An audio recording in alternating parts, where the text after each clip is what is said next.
Today, I want to tell you a story so dangerous it nearly vanished without a sound, hidden beneath the winds of the Wild West, where power was measured in land and blood. This was a place where men didn't need guns to destroy you. Only paper, ink, and a crooked smile. And it all started with one quiet decision. A detail so small no one noticed it at first, until it threatened to wipe an entire valley off the map. Before we kick off this adventure, don't forget to hit like on the video and let us know in the comments where you're watching from. The Arizona Territory was never kind to the weak. The land stretched endless and merciless, and the sun had a way of burning truth into men, whether they were ready for it or not. On the day Elias Cole was laid into the ground, the sun refused to rise. The sky hung low, bruised gray, heavy with rain that would not fall. Wind tore through the valley, tugging at the brims of black hats and scraping dry brush against the earth. It was the kind of wind that felt like an ending. Elias Cole had been a towering man. He had carved Red Hollow Ranch from dust and stone long before rail lines sliced the desert into tidy promises. He built something real, something that endured. Yet, as his pine coffin sank into the rocky soil, the empire he left behind was already splitting apart. A legacy, you see, is like a dam. It holds back chaos only as long as someone keeps tending the stones. For 2 years, while Elias lay fading in his bed, those stones had been slipping. Standing at the edge of the grave were his 2 sons, Victor Crow and Luke Crow. They wore the look of mourning well. Black suits, polished boots, proper silence. But their eyes were dry. Victor, the older one, stood with his hands folded behind his back. He had inherited his father's sharp face, but none of his patience. At 29, he was precise, cold, and already counting futures that did not include grief. As the preacher spoke of dust and judgment, Victor checked his gold pocket watch. He wasn't measuring sorrow. He was calculating how fast he could sell the cattle to cover his city debts. Beside him stood Luke Crow, 27, where Victor was ice, Luke was flame, restless, volatile. His eyes were bloodshot from a long night of drinking, his gaze drifting across the land not as something to be cared for, but as a gambling chip waiting to be cashed. They were the heirs, the bloodline. The future, at least on paper, but 20 feet behind them, nearly swallowed by the shadow of an old oak tree, stood the person who truly ran the ranch. Her name was Mara Cole. She was only 25, though her eyes carried the exhaustion of someone twice that age. She wore a plain gray dress, the hem stained red with yard dust. Her hair was pulled back tight, not for beauty, but for work. Mara had learned how to step aside before anyone noticed she was there. To the funeral guests, she was nothing more than hired help, a quiet secretary, background noise. But Mara knew the truth. She felt it in the heavy leather ledger pressed to her chest.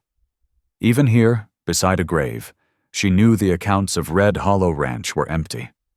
She knew Victor had drained the operating funds chasing failed silver mines. She knew Luke had gambled away payroll 3 months in a row. For 2 years, Mara had been shifting numbers from column to column, begging creditors for patience, sealing cracks in a sinking ship with nothing but stubborn will. As she stared at the grave, she didn't just feel sorrow for Elias Cole. She felt fear. The buffer was gone. The chaos was coming. The wake was held inside the main house, a wide, weathered structure beneath a broad wooden roof. It should have been quiet. Instead, it sounded like victory. Victor and Luke uncorked the finest whiskey. Cigar smoke thickened the air. Harsh laughter echoed from men who believed they had just inherited fortune itself. In the corner of the study, Mara sat alone. The massive oak desk stood between her and the noise. The ledger lay open. She was calculating the cost of the funeral against the feed bill for winter. "We sell the South herd," Victor's voice cut through the room. He leaned against the fireplace, crystal glass in hand. "Beef prices are climbing in Chicago. We liquidate. Take the cash," he continued. "Then we modernize." "Modernize?" Luke laughed, collapsing into a leather chair.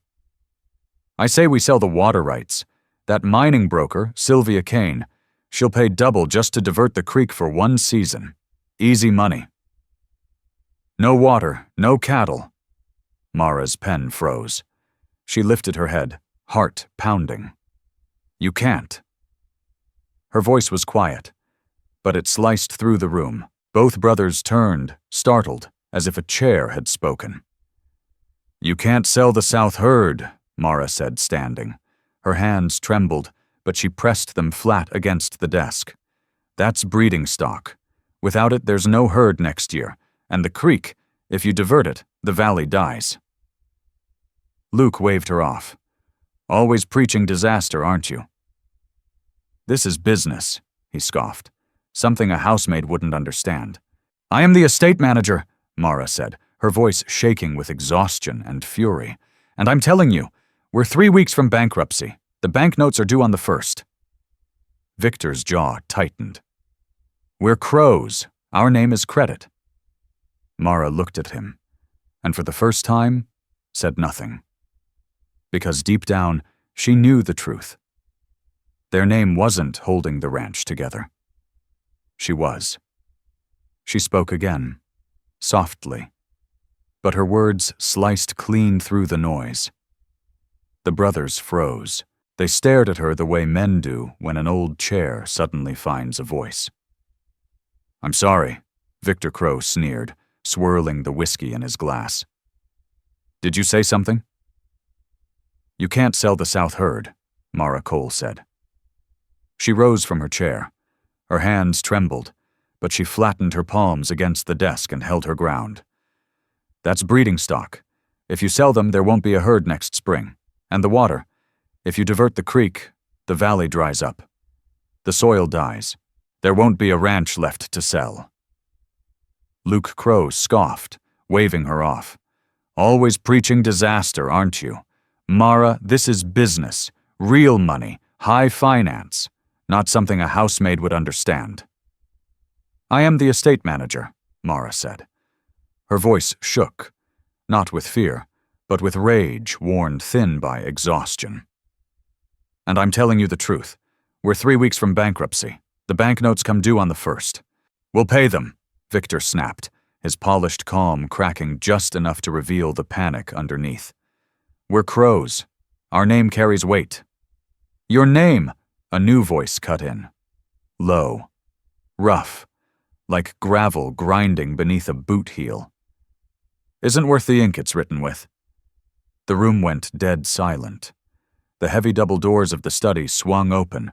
Wind rushed inside, carrying the sharp scent of rain and sagebrush. A man stood in the doorway. He looked nothing like the brothers in their silk vests and city polish. He wore a sun-faded duster and boots scarred by miles of hard ground. His dark hair fell loose to his shoulders, his skin weathered by years under open sky. It was Kyle. Kyle was not an adopted son welcomed inside the house. He was the secret Elias Cole had kept on the edge of the land. The illegitimate child born of a love the territory refused to accept. The son of Elias and an Apache woman. He had grown up in a shack near the boundary fence, hidden from polite company. And 5 years ago, Victor Crow had driven him off the ranch like an animal. Now Kyle was 28. 5 years of laying railroad ties and breaking wild horses had carved strength into his frame and silence into his soul. Victor straightened, his lip curling with open disgust. "Well, I'll be damned. The stray dog found his way back." Luke laughed, a sharp, ugly sound. "Come begging for scraps?" "You're too late," Luke added. "The old man's in the ground." Kyle didn't blink. He didn't look angry. He looked patient. He stepped into the room. His spurs chimed softly, each sound landing heavy in the silence. He ignored the brothers completely and walked straight towards the desk. Mara froze. She hadn't seen Kyle in years. He was broader now, a scar cutting along his jaw, his presence carrying a quiet danger that pressed against the walls. He stopped in front of her. For a moment, the rest of the room vanished. The laughter, the smoke, the insults, all of it dissolved. Mara expected him to look past her, the way the brothers always did. She expected to remain invisible. But Kyle didn't look through her. He looked at her. He saw the ink stains on her fingers, the dark circles beneath her eyes. The ledger opened to a page marked past due. He saw a woman standing alone in a room full of wolves, holding the last light against the dark. "Mara," he said. It wasn't a question. It was recognition. "Kyle," she whispered. "I'm not here for money," Kyle said, his voice carrying now, loud enough for the brothers to hear, though his eyes never left hers. "And I'm not here to mourn." He paused. "Your father promised me a horse, a roan mare I've come to collect." "That's it." Victor barked a laugh and stepped forward, trying to reclaim control. "Take whatever nag you want and get off my land." Kyle finally turned his gaze toward his half-brother. The contrast between them was unmistakable. Victor Crow looked small, tight-jawed, frightened, trying to hide it behind noise. He was loud. Kyle was neither. He stood motionless, grounded, dangerous in his stillness, and completely calm. "Your land?" Kyle asked quietly. He turned his head toward Mara Cole, and for the first time, a thin, grim smile touched the edge of his mouth. "From the look of that ledger," he said, "the bank already owns most of it, and that woman right there is the only reason they haven't locked the gate yet." Heat rose to Mara's face. It wasn't shame. It was the shock of being seen. For 10 years, she had been the ghost of Red Hollow Ranch, moving through rooms unnoticed, holding everything together while no one looked her way. And in less than 5 minutes, this exile, this man with dust on his coat, had understood exactly who she was. Kyle looked back at her. "Does the roan mare still run the north pasture?" Mara swallowed, then nodded as she found her voice. "She does. She's fast."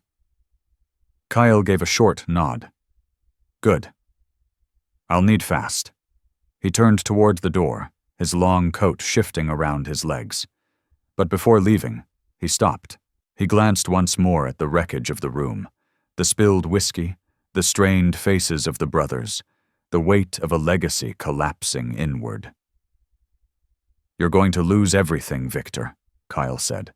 There was no anger in his voice, no threat, only certainty, spoken the same way a man speaks about sunrise. "Not because of the bank," he continued, "but because you don't know the difference between owning something and taking care of it." He looked at Mara one final time. It was a glance of quiet understanding. Two outsiders standing among peacocks dressed in borrowed feathers. "Don't let them break you, Mara," he said. Then he stepped outside into the gray afternoon, leaving the door open for the wind to rush in. Mara remained where she stood, one hand resting on the ledger. Her heart beat with a strange new rhythm. For the first time in years, she didn't feel invisible. She felt as if someone, somewhere, was waiting for her to act. The ruin was coming, but for once, she wasn't facing it alone. The door closed behind Kyle, and the silence that followed felt heavier than the storm gathering beyond the windows. Because trouble, as we know, never knocks once and leaves. It lingers. And in the days following Elias Cole's funeral, the trouble at Red Hollow Ranch did more than linger. It rotted. 10 days later, a carriage arrived. It was sleek, black, polished to a mirror shine that looked foreign against the dust and sagebrush. From it stepped Sylvia Kane. She was everything Mara was not. Silk whispered with every step she took. Her hands were wrapped in pale kid-skin gloves that had never known labor. Her smile was thin, sharp as a skinning knife. Sylvia Kane was a broker from the city, sent by a mining consortium that had been circling the valley for years. She didn't want the cattle. She didn't want the house. She wanted the water. In the Arizona territory, water was blood. Without the creek running through the lower pasture, the land of Red Hollow would become nothing more than a graveyard of dust and bone. Inside the study, Victor Crow and Luke Crow sat like kings on a collapsing throne. They were desperate. Gambling debts were closing in, and the grand modernization Victor boasted about was nothing but smoke and lies. Mara stood in her usual place near the wall, ledger open, knuckles white as her fingers gripped the edge of the desk. "The offer is generous," Sylvia Kane said smoothly, sliding a contract across the polished oak. "We divert the creek at the North Ridge. You keep the house, you keep the cattle. We only need the flow for the mine's hydraulic pumps." "And the price covers our debts?" Victor asked, leaning forward. Greed gleamed in his eyes. "The price," he repeated softly. Sylvia Kane purred softly. "It covers the debts, the mortgage." She smiled thinly. "And it leaves you both very wealthy men." The room tilted for Mara Cole. They weren't discussing business. They were talking about killing the land. Diverting the creek meant the pastures would dry within a single season. The cattle would weaken, then starve. The families downstream, those who depended on the runoff, would be left with nothing but dust and empty hands. "You can't sign that," Mara said. Her voice was small, shaking, terrified. She had never spoken out of turn to a guest before, not once. But the fear of watching the valley die outweighed her fear of Victor Crow. Victor turned toward her slowly. Color rushed into his face, humiliation mixed with rage. "I beg your pardon?" "If you sign that," Mara said, stepping fully out of the shadows, "you destroy the valley." Her voice trembled, but strength pushed through it. "That creek is the only thing keeping the south pasture alive. The cattle, the families downriver. They all depend on it." "The cattle can drink from troughs," Luke Crow snapped, pouring himself another whiskey. "The troughs are fed by the creek," Mara cried. "Don't you understand? You aren't selling water rights. You're selling the future." She swallowed hard. "Once that water is gone, it never comes back." Sylvia Kane laughed quietly. The sound was thin, sharp, like glass breaking. "Mr. Crow," she said smoothly, "I was under the impression the hired help understood her place." Victor rose from his chair, adjusting his vest. His eyes settled on Mara, cold, empty. He needed someone to blame for his failures, and she was standing right in front of him. "She's right, Sylvia," Victor said flatly. "She's forgotten her place." He turned to Mara. "You're fired." The words hung in the air. "Pack your things," he continued, savoring every syllable. "You have 1 hour. Get off my property." The floor seemed to vanish beneath Mara's feet. This ranch was her life. She had come here an orphan at 15. She knew every fence line, every account, every calf born in the spring. Every inch of Red Hollow Ranch lived inside her. Her mouth opened, to plead, to explain, but the front door slammed open. Not from the wind. Kyle stood in the doorway. He hadn't left. For 10 days, he had camped on the ridge, watching. He had seen the black carriage arrive. He knew exactly what it meant. He stepped into the study, dust falling from his coat. He didn't look at Victor. He didn't look at Luke. He didn't even glance at Sylvia Kane. He walked straight to the desk and dropped a heavy canvas sack on top of the mining contract. The thud rattled the whiskey glasses. "What is this?" Victor demanded, backing away. "That," Cale said calmly, "is 5 years of my life." His voice was low, steady. "Railroad ties under the Nevada sun, breaking horses until your bones feel like glass." He opened the sack. Inside were stacks of bills, not clean banknotes, not polished paper. They were wrinkled, grease-stained, bound with twine. Money earned the hard way. "I'm buying the debt," Cale said. The room fell silent. Even Sylvia Kane leaned forward slightly, her sharp eyes measuring this new danger. Luke laughed, though the sound wavered. You don't have that kind of money." "Count it," Cale replied. "It's enough to cover the banknote, enough to keep the wolves off this ranch for 6 months." Victor stared at the sack, then at the contract, then back at the dirty money on the desk. "And what do you want in return?" he asked carefully. "You want the ranch." Kyle shook his head. "No." "I want the reins," Cale said. He stepped forward, his presence filling the room without effort. "I'll pay the debt. In return, I run this ranch for 6 months." He let the words settle. "My way. No interference, no gambling, no selling stock to buy silk suits." "And if you fail?" Victor Crow asked, eyes narrowing. "If I fail," Cale replied evenly, "if Red Hollow Ranch doesn't turn a profit by first frost, then I walk away." He didn't blink. "You keep my money. You sign the water rights. You sell the land. I won't stop you." Victor glanced at Luke Crow. The brothers exchanged a look, the kind gamblers share when they believe the dice are already loaded in their favor. They didn't think the ranch could be saved.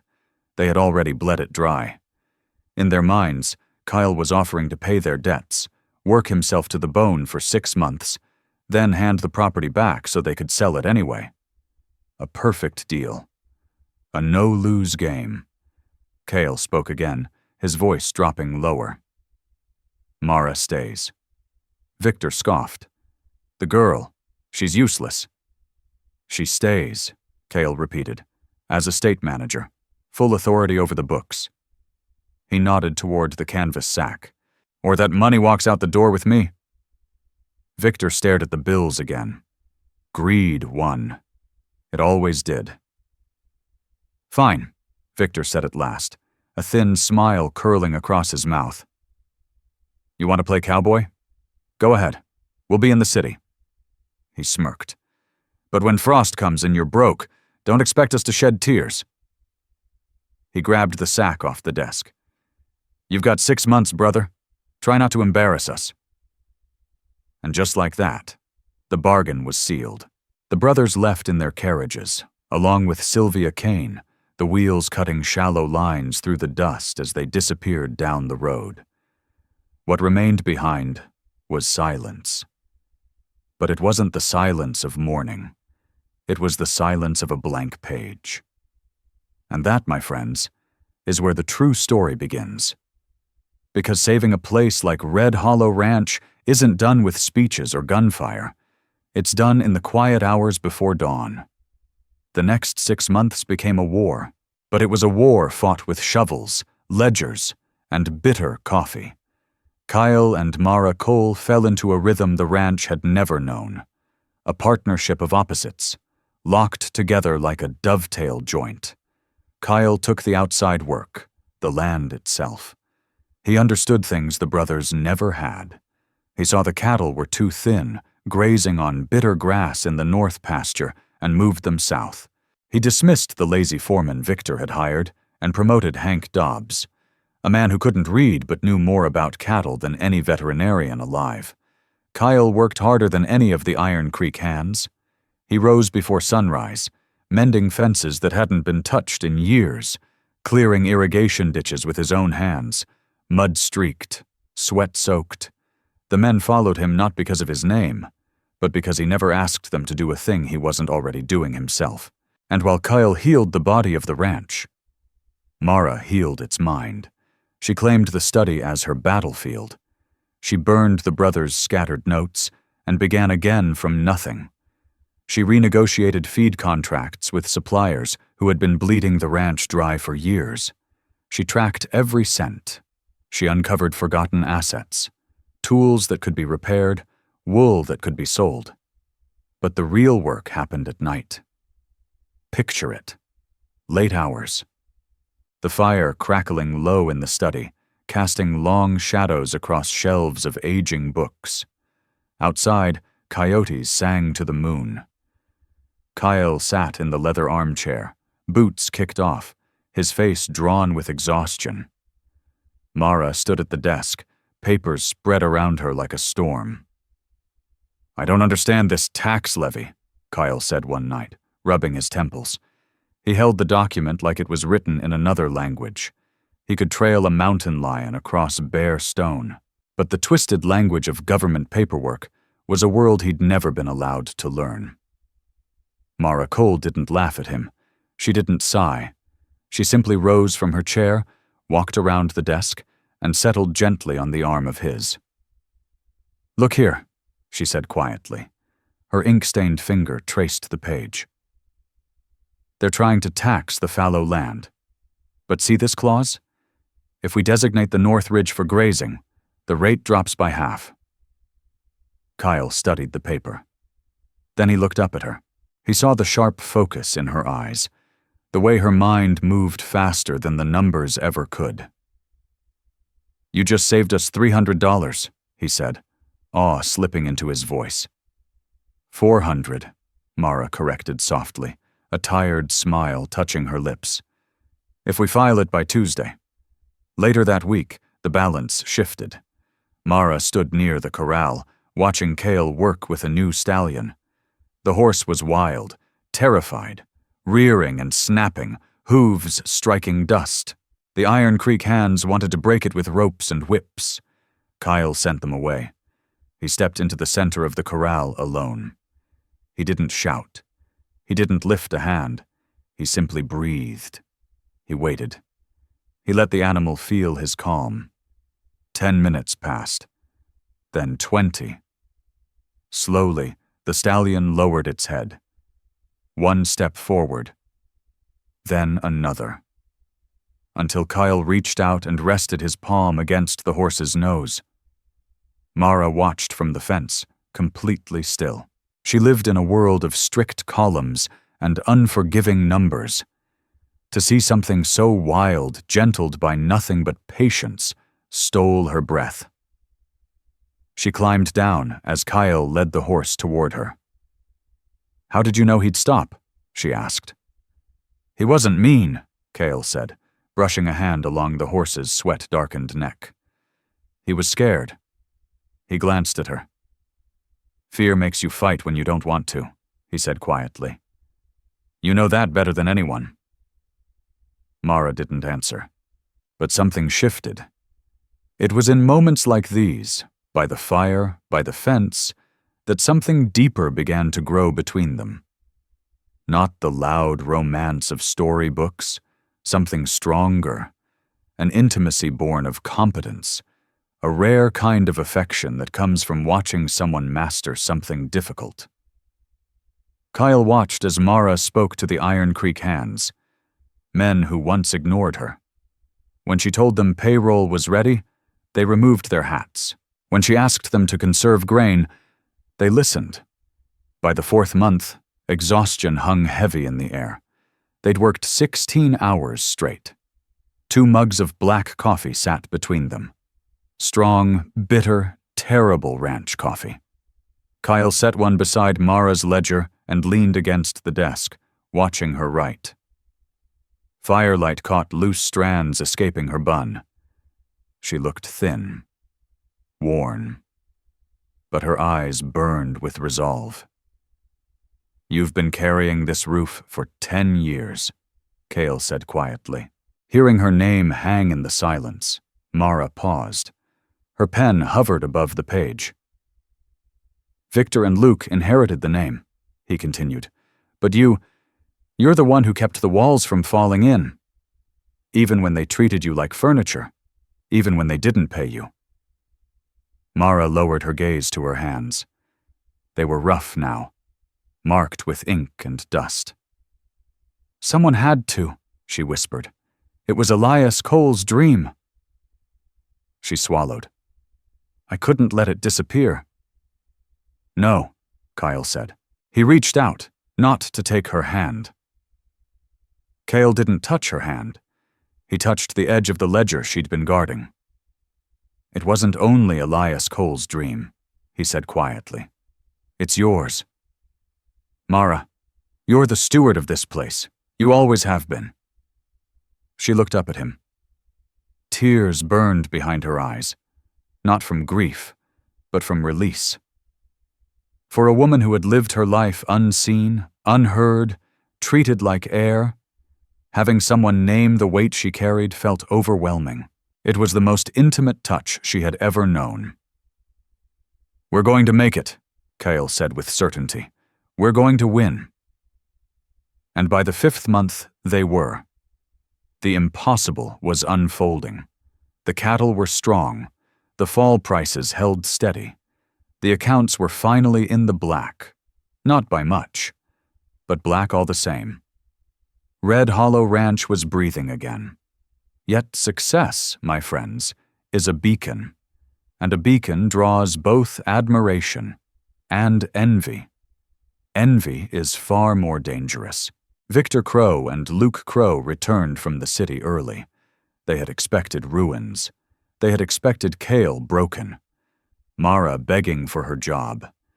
Instead, they found fences standing straight, a healthy herd moving like water across the pasture. And worst of all, they found the ledgers. "He's done it," Luke whispered, staring at the figures while Kyle and Mara worked the fields. "He's actually going to turn a profit." Victor's face drained of color. "If he does," he muttered, "the deal's void. No water sale, no payout, nothing." Luke hissed, "Sylvia Kane will sue us for breach, and the gambling debts, they'll break our legs." Panic is a fast poison. It strips reason away and leaves only desperation. They couldn't fire Cale. The contract was ironclad. They couldn't sabotage the ranch. The Iron Creek hands followed Cale now, not them. "We can't let him reach the deadline," Victor said, his voice shaking. "We stop him. Tonight." He smiled. A thin, crooked thing. "We don't attack the ranch," he said softly. "We attack the man. Kyle's an outsider, a half-breed." Luke nodded. "Folks already watch him sideways," Victor continued. "All we need is a reason." The plan was rushed, sloppy, but in a territory where the law often came down to a badge and a bad mood, it didn't need to be clever. That night, while Kyle slept in the bunkhouse, still refusing the comfort of the main house, Luke slipped into the stables. He carried a saddlebag taken from Reed Malloy's ranch, a ranch that had reported cattle missing just days before. Inside Cale's tack, Luke stuffed the bag. A roll of marked bills, money Victor had secured through a crooked contact, and a branding iron, one that could alter a mark just enough to confuse ownership. It was the oldest lie in the West.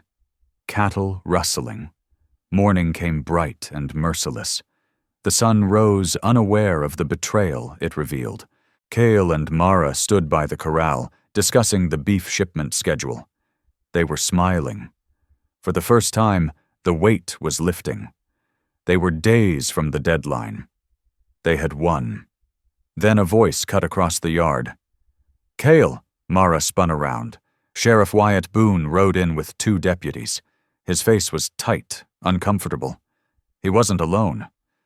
Victor and Luke followed close behind, wearing solemn expressions practiced in mirrors. "What's this about?"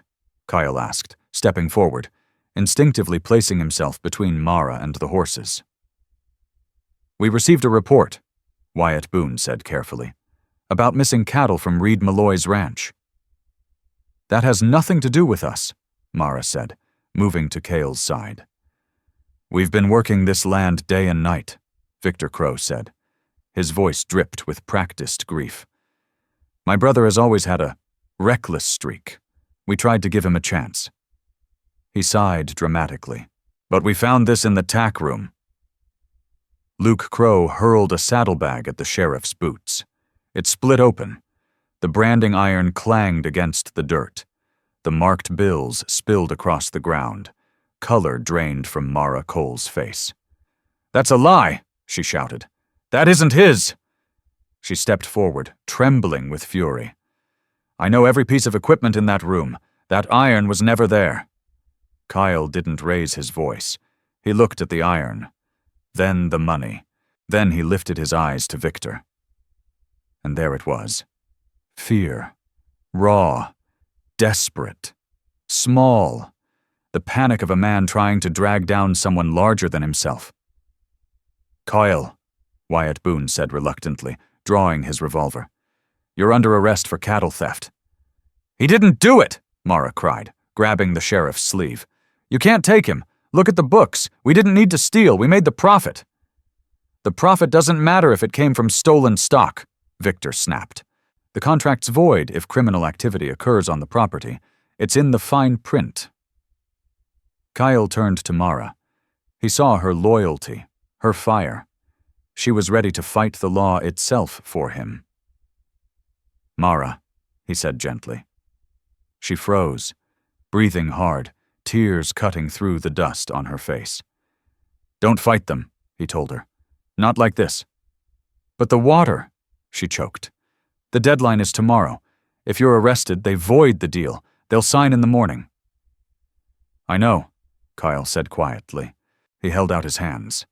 The deputy snapped the irons closed. The sound echoed sharply off the barn walls. "Take him," Victor said, unable to hide his relief. "And keep him locked up. He's dangerous." As they pulled Kyle onto a horse, he never looked at his brothers.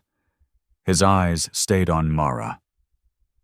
"You're the steward now," he mouthed. Then he was gone, carried off in a cloud of dust. Mara stood alone in the yard. Victor brushed past her, straightening his coat. He paused, leaning close enough for her to smell his cologne. "The mining broker arrives at 9 tomorrow," he whispered. "We'll be signing the sale at Dustfall Hall." He smiled. "You're welcome to watch, Mara. Watch us burn it all down." He laughed, a sound filled with triumph, and walked toward the house to pour himself a drink. Mara didn't move. The sun scorched her neck. The ranch lay silent. The cattle grazed in the distance, unaware their water was about to be sold. She stared at the fading dust where Kyle had vanished. They thought they'd won. They believed that by removing the man, they had removed the threat. They believed she was only the help. Only a secretary, only an invisible woman. They were wrong. They had forgotten that Mara Cole was the one who kept the books. They had forgotten she knew where every secret was buried. As the sun dipped toward the horizon and the Elias Cole legacy began to crumble, Mara wiped the tears from her face. Her expression hardened, sharp as a blade. She turned toward the house, not to pack, but to dig, because the deadline was morning and the night. The night was long. Darkness settled over Red Hollow Ranch. Not the peaceful darkness of open land, but a suffocating silence, heavy with what was about to come. Kyle was gone. Locked behind cold iron bars in the town jail, accused of a crime he never committed. The bunkhouse stood empty. In the south pasture, the cattle lay in the grass, chewing slowly, unaware that the creek, their lifeline, was hours away from being sold to the highest bidder. Inside the main house, the silence was complete. Mara Cole stood alone in the study. The fire had burned down to gray ash. The ledger, the book she had fought to balance line by line, rested closed on the desk. It felt finished. Victor and Luke were no longer at Red Hollow Ranch. They were in town, at the finest hotel, drinking champagne with Sylvia Kane. No doubt they were toasting their cleverness, laughing about the half-breed locked in a cell and the secretary they believed they had finally broken. They celebrated the death of their father's legacy like a winning poker hand. A numbness settled deep into Mara's bones. She had no home, no job, and the man who had truly seen her, the man who treated her as an equal, was headed for prison because she hadn't been able to stop them. She began to pack. There wasn't much. A few dresses, a pair of worn boots. She crossed to the corner of the study where she kept her personal things, a small wooden box hidden beneath a loose floorboard. She knelt, knees striking hard wood, and pried the board up with her fingers. She had known about the hiding place since she was 15. She used to watch Elias Cole slip his pipe tobacco there, hiding it from the housekeeper. A secret space, a small invisible place for small invisible things. She reached in for her box, and her fingers brushed something else. Paper. Thick. Heavy. Mara frowned and pulled it free. A large manila envelope, sealed with red wax. The wax was cracked, dusty, old, untouched for years beneath the floor. On the front, in Elias Cole's uneven handwriting, were 3 words: the unspoken deed. Her heart slammed against her ribs. She glanced toward the door, half expecting Victor to burst in, though she knew he was miles away. With shaking hands, she broke the seal. Inside wasn't a will. The will had been read months earlier. This was something else entirely. A legal instrument, drafted 5 years before, witnessed by a judge from a neighboring county who had long since died. A deed of trust. Mara carried it to the lamp and turned the wick higher until the flame hissed. She read slowly, forcing herself through the language she had taught herself to understand. Whereas the land is given to my blood, the water is the life. She read the next paragraph, then the next. Her breath caught. She read it again, terrified she was imagining it, that grief had invented hope. But the words didn't change. Mara stood. The numbness vanished. In its place burned something fierce, hotter than anything that had ever lived in that hearth. She glanced at the clock on the mantel. 3 a.m. The signing was at 9 o'clock. She didn't pack her dresses. She didn't take her boots. She tucked the document against her chest, grabbed her coat, and ran into the night. She didn't take a carriage. She saddled the roan mare, the horse Kyle had come to claim. And she rode. Not like a servant, like a warrior. The morning sun rose over Dustfall, bright and uncaring, unaware of the reckoning racing toward it. The air inside Dustfall Hall hummed with quiet authority. Paper rustled. Pens were uncapped. The mood inside the mayor's office was triumphant. Victor Crow sat deep in the high-back leather chair, looking clean and smug despite a long night of drinking. Luke Crow paced near the window, nervous energy rolling off him, yet smiling. Across the table sat Sylvia Kane, the mining broker. Her documents were arranged in crisp, flawless stacks, every page perfectly aligned. Near the window stood Wyatt Boone. The sheriff's jaw was tight. He didn't like this business. He hadn't liked arresting Cale. But law was law, and the evidence, what he'd been shown, had seemed damning. "Shall we conclude?" Sylvia Kane asked smoothly. "The company is eager to begin diversion operations by week's end." "Let's sign," Victor said, reaching for the gold fountain pen. "I'm tired of looking at cows." He signed with an elegant flourish. Victor Crow. Luke followed, his hand shaking slightly. Luke Crow. "Excellent," Sylvia said. She slid the final document toward the sheriff. "With these signatures, the water rights transfer in perpetuity. The check has already been deposited." Victor leaned back, closing his eyes. "Done?" he exhaled. "Finally? It's done?" "Not yet." The voice cracked through the room like thunder. The double doors didn't open. They slammed against the walls hard enough to make Luke flinch. Mara Cole stood in the doorway. She looked nothing like the quiet woman they remembered. Her hair had come loose, whipping around her face. Her dress was torn at the hem. Dust coated her boots and skin from a brutal ride. She looked wild. She looked dangerous. "Mara?" Victor blinked, then laughed as he straightened. "Good Lord, I fired you yesterday." He smirked. "Come to beg for a reference?" "Sheriff," Mara said, ignoring him completely. She strode across the room, her boots striking the floor with sharp finality. "Put that stamp down." "This sale is illegal." Sylvia Kane barely looked up. "Miss, please, we have a contract." "You have a contract with the owners of the land," Mara said, stopping at the table's edge. She was breathing hard, but her voice did not waver. "But you're not buying the land. You're buying the water, and according to Elias Cole, those are not the same thing." "Our father left us everything," Luke snapped. "The will was clear." "The will covered the estate," Mara replied. She reached inside her coat, then slammed a manila envelope onto the table, right on top of Sylvia's neat stacks.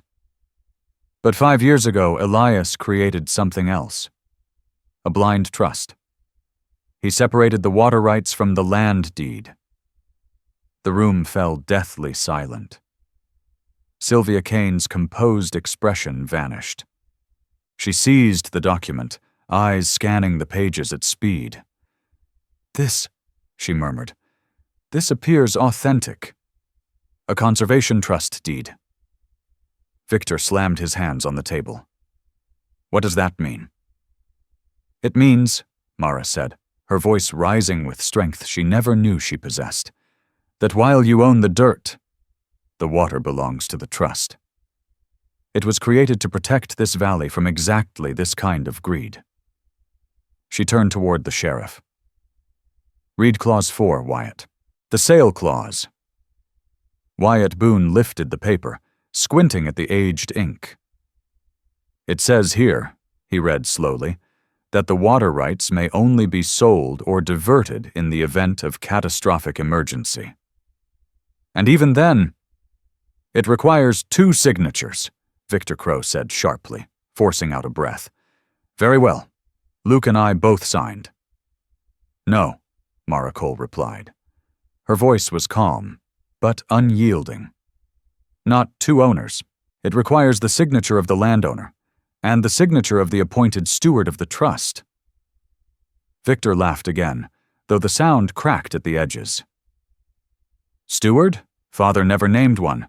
It's probably the lawyer, old Mr. Henderson, and he's dead." He sneered. "So I suppose that makes me the steward by default." "It isn't the lawyer," Mara said softly. She looked at him, and for the first time in 10 years she did not lower her eyes. She didn't step aside. She held his gaze until he shifted uncomfortably. "Read the appointment," she said. "Sheriff, at the bottom." Wyatt Boone cleared his throat. The room had gone so silent it felt like even the dust had stopped moving. "I hereby appoint," the sheriff read slowly, disbelief threading his voice, "as sole steward of the Hartman Water Trust." He paused. "The only person who ever cared enough to count the cost, the only one who loved the land more than profit." Wyatt lifted his eyes toward Mara. "It names Miss Mara Cole." Luke's jaw dropped. Victor went rigid, all color draining from his face. "That's a lie," he whispered. "She's a maid, a nobody." "She's the one who kept your ranch alive while you drank yourselves blind in the city," Wyatt Boone snapped, new respect sharpening his tone. "It's right here, Victor, in ink, notarized by Judge Orson Pike." Mara placed her hand flat on the table. "I am the steward," she said. Her voice carried the weight of soil and water and wind. and I do not consent to this sale." Sylvia Kane stared at the document, then at Mara, then at the brothers. Without a word, she stood and began gathering her papers. "Where are you going?" Victor blurted, panic surging as he grabbed her arm. "We have a deal." "We have nothing," Sylvia said coldly, pulling free. "The contract requires the steward's signature. She refused. The sale is void." "But the money!" Luke cried. "We already spent the advance." Sylvia snapped her case shut. "That," she replied smoothly, "sounds like a personal problem. You'll be hearing from our legal department regarding the return of our deposit." She inclined her head. "Good day, gentlemen." As she passed Mara, her silk skirts whispered across the dusty floor. At the doorway, Sylvia paused. She glanced back at the woman in the torn dress and gave a nearly imperceptible nod. Respect, recognizing its own. Victor collapsed into his chair. "We're ruined," he muttered. "We're ruined." Mara looked at the brothers. At last she saw them clearly. Small men drowning inside a shadow too large for them. "You have nothing left to sell," she said quietly. "The bank will take the land for your debts. The gambling halls will take the rest." She turned to the sheriff. "Wyatt," she said evenly, "now that we've established the urgency and motive for this sale were fraudulent, I believe you'll find the evidence against Cale doesn't hold much weight either." Wyatt glanced at Victor, now sobbing into his hands. Then at the bag of marked bills the brothers had so conveniently discovered. The pieces fell into place. "I believe you're right, Miss Cole," he said, tipping his hat. "I'll release him myself." He turned toward the brothers. "And afterward, I think we'll have a long talk about filing a false report." Mara didn't stay to watch them beg. She didn't stay to savor victory. She walked out of Dustfall Hall into the bright morning sun. The air tasted clean. It tasted like justice. She walked down the dusty street toward the jailhouse, her steps light but certain. The deed of trust was clenched firmly in her hand. She was no longer the invisible woman. She was the steward, and she had a partner to bring home. The end of the Crow brothers' rule did not arrive with shouting or gunfire. It came quietly, with the soft scrape of suitcases dragged across a dusty hotel floor. By the time the sun began its slow descent that afternoon, Victor Crow and Luke Crow were gone. They left not as lords of the valley, but as strangers in a place that had once belonged to them, carrying nothing but humiliation and the bitter taste of a lost gamble.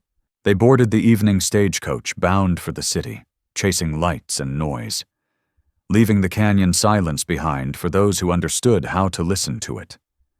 When the dust from their carriage finally settled, Red Hollow Ranch seemed to breathe. The tension that had lived in the beams of the main house for 2 long years simply lifted. Kyle returned an hour before sunset. Wyatt Boone had released him with an apology and a firm handshake. But Cale didn't care about apologies, only about coming back. He found Mara Cole on the front porch. She wasn't working. For the first time in a decade, the ledger lay closed. She stood at the railing, watching the light shift across the valley floor. The Arizona sky was aflame, bruised purples melting into burning gold, turning the mountains into jagged silhouettes of iron. Kyle climbed the steps slowly. The jail cell had been cold. The fight had been long, but when his boots touched the porch boards, he stood taller than he ever had before. He stopped beside her. They didn't speak at first. They simply watched the land. Their land. The cattle drifted toward the creek, the water glimmering like a silver ribbon in the dying light. That water was safe now. The heart of the ranch was beating strong. Kyle looked at Mara, at the woman who had ridden 10 miles through darkness to save a legacy everyone else had abandoned, at the woman who held the document that decided the fate of everything before them. "You did it," he said, his voice rough with emotion. Mara shook her head gently, her eyes still on the horizon. "We did." Kyle turned fully toward her and rested his hand on the railing beside hers. "You own the water," he said softly. "The trust makes you its guardian. You could sell it tomorrow, walk away, live rich in the city, far from dust and labor." Mara finally turned. The wind lifted a loose strand of hair across her face. She didn't brush it aside. She looked at this man, this outcast once treated like a stray dog, who had returned not for greed, but for a promise. She saw his strength. She saw the partner she had waited for her entire life. "Water is useless without earth to hold it, Kyle," she said quietly. "It needs land to flow through. And this land, it needs you." She stepped closer. The space between them closed, not with fire or urgency, but with the steady pull of gravity. Two worlds finding their orbit. "Stay," she whispered. "Help me tend it." It wasn't a question. It was an offer, a vow of the truest kind. Kyle didn't pull her into a dramatic embrace. That belonged to storybooks. Their story had been written in sweat and ink and long nights before dawn. Instead, he took her hand. His palm was rough with railroad calluses. Hers bore the marks of ledgers and labor. When their hands met, something settled. Like a lock finding its key, a foundation clicking into place. "I'm not going anywhere," he promised. They turned back toward the horizon, hand in hand, two stewards watching over the green valley, no longer the invisible Maid, nor the exiled son, but the keepers of a living land. They were no longer the Hartmans of the valley. They were its keepers. And as the first star pierced the darkening sky, they understood something they had never known before. They were finally, truly, safe. In the end, Elias Cole left behind a lesson stronger than gold. We live in a world that chases noise and shine. We're taught to admire the loudest voices, the grandest names, the people who demand to be noticed. We're told that victory means conquest. But a life's true legacy is not measured by what we take. It is measured by what we protect. Victor Crow and Luke Crow wanted to own everything, but they never learned how to care for it. Mara Cole and Cale owned almost nothing, yet they carried everything that mattered. And sometimes the strongest foundations are not laid by the men who sit on thrones, but by the hands that keep working while the rest of the world sleeps. Recognition does not always arrive with applause. Sometimes it comes quietly, in the sudden understanding that you were the one holding the roof up all along. And that, my friends, is the story of the unspoken deed. I'd love to hear what you think. Did you see the twist coming? Do you believe stewardship is something our modern world has forgotten? Leave your thoughts in the comments below. I read every single one. And while you're there, tell me where you're listening from today. Maybe you're watching the sunset in Arizona, sipping morning coffee in Ohio, or winding down your evening in Florida. Finally, let me send my deep thanks to you. We appreciate you more than you think.